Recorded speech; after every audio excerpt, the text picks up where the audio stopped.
Hello and welcome back to another one of my piercing videos. I currently have a total of 52 piercings and 41 of them are in my ears, which has been growing for the last 20 years of my life. When I was 5 years old, I got my earlobes pierced and I cried like a little baby, but the joke's on me, I must be a sucker for punishment because I went back a year later and got another set done in my ears. Ow, I still cried like a baby. So for the next 8 years of my life, I didn't get any more piercings done. And when I was 9, me, my mum and my sister moved from Nicholson in Victoria to Molong, New South Wales. And I was enrolled into the Molong Central School. And that was absolute torture for the next 5 years of my life. I got bullied on a day-to-day basis. And when I went from primary school into high school, the verbal bullying turned into physical bullying. I would get tripped walking down the hall, I would get pushed down the stairs, and I would have things thrown at me, both in the classroom and when I would go out of school. But this all changed when I was 14, when we moved to New Zealand, and absolutely everything changed. I wasn't getting bullied anymore. I started to develop confidence and courage, and I wasn't afraid to wake up every single day worrying about going to school because I realized in myself that I was strong enough to fight back from them. This was a time when my piercing addiction actually truly started.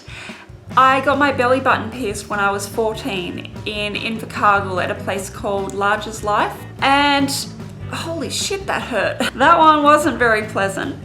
I got my nose pierced when I think I was 15, and I got my nose pierced on this side, and every couple of months I would get a set of studs in my ears.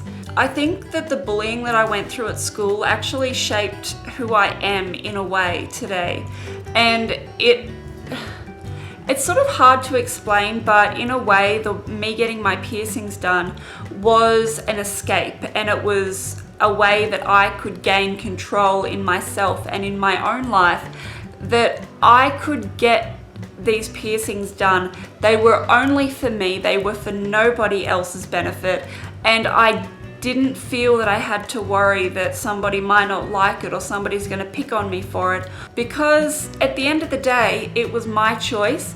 I liked them, and that's all that mattered. I think I grew into myself, I developed courage to fight back, and it felt like I had control of my own life. And the piercings helped because it was my choice, it was my decision, and nobody could take it away from me.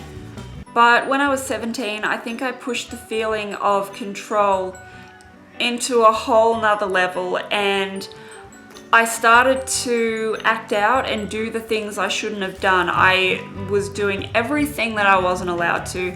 I was drinking, I was smoking, I was doing drugs, I was doing everything that my parents would tell me not to do.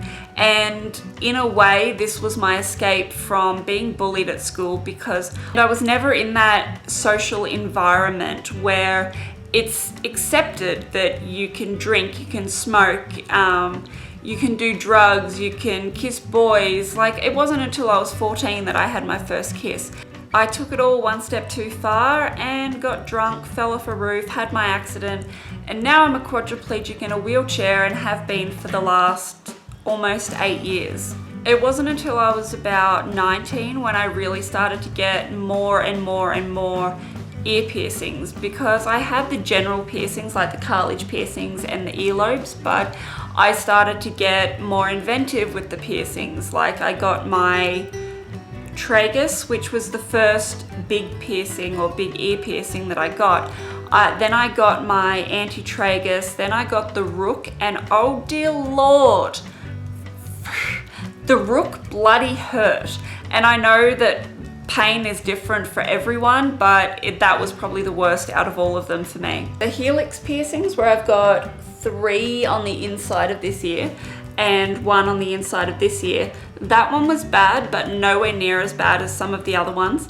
The conch, which goes straight through here, that one was pretty intense because of the cartilage and how thick it is just there. The daith piercing, that was really bad. That was all the way in here. It's actually really hard to see, but I'll insert a photo right here so you can see what it looks like. I'm really lucky that I heal very, very fast, but if you guys want to see me do a separate video about healing, cleaning, and all of that stuff about ear piercings, please let me know in the comments and I might do another video about that to give you tips and tricks on how I clean mine. But like I said, I heal exceptionally fast, but that could be to do with the medication that I'm on, because I'm on a lot of prescription medication and I think that might be helping with the healing process. If you like this video, please be sure to give it a big thumbs up. Thank you so much for watching. I love you all and I will see you next week.